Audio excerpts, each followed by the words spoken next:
And what up, everybody? Welcome back to Full Publications YouTube channel.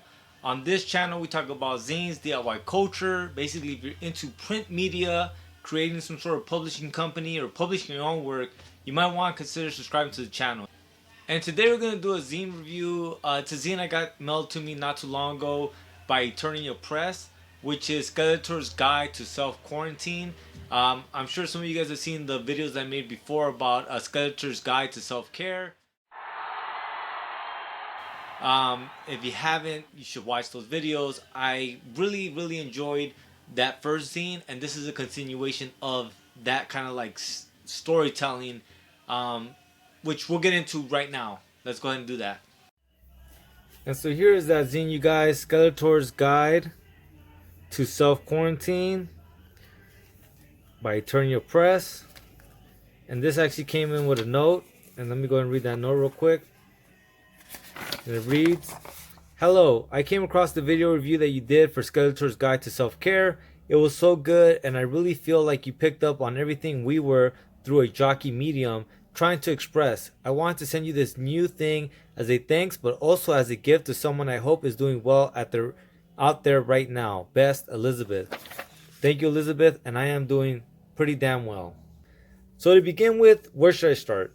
What I really loved about the first iteration of the original version that I reviewed was that it was very meta but very methodist. And what I mean by methodist is that it really feels like the writer is speaking truth and is speaking about things that the writer is going through, but is somehow able to get into the mindset of Skeletor, and that's where the humor is infused.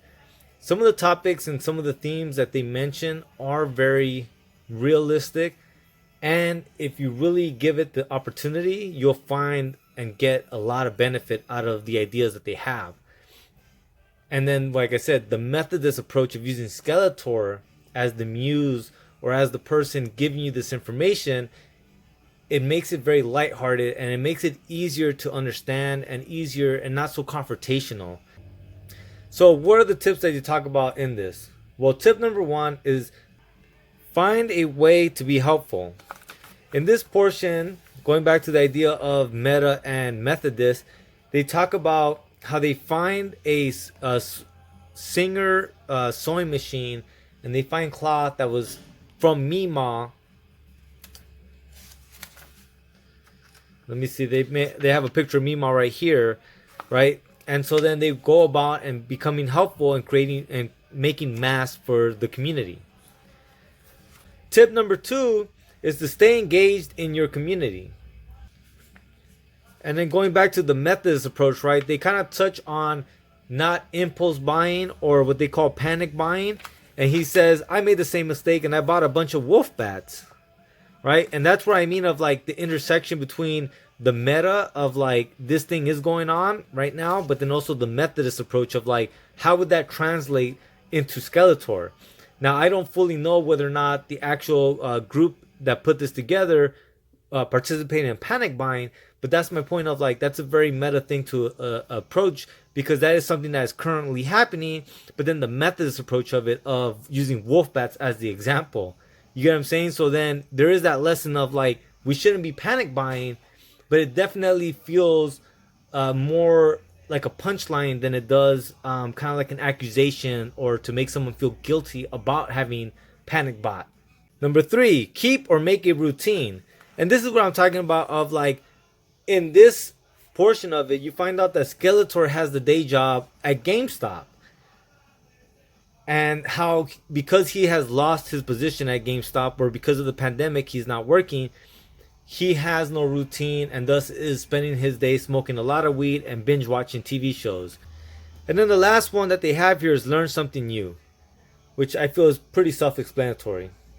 And here's a drawing of Medea and the realm of infernal madness, which according to Skeletor is solid fucking gold. And this is one of those things. I feel like this, the reason why I think the author put Medea in this is because definitely like there's a Medea Halloween movie, and a Medea Christmas movie, and a Medea so on and so forth. I really feel like this Methodist approach to writing about current topics or mental health, physical health issues through this Methodist approach of Skeletor, I think this is something that they can use and tackle a lot of different ideas and themes.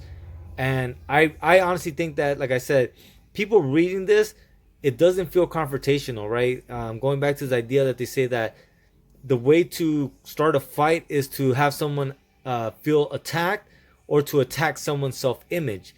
And I feel that the way they're approaching a lot of this information is, one, very, very useful, but two, very, very approachable and very welcoming.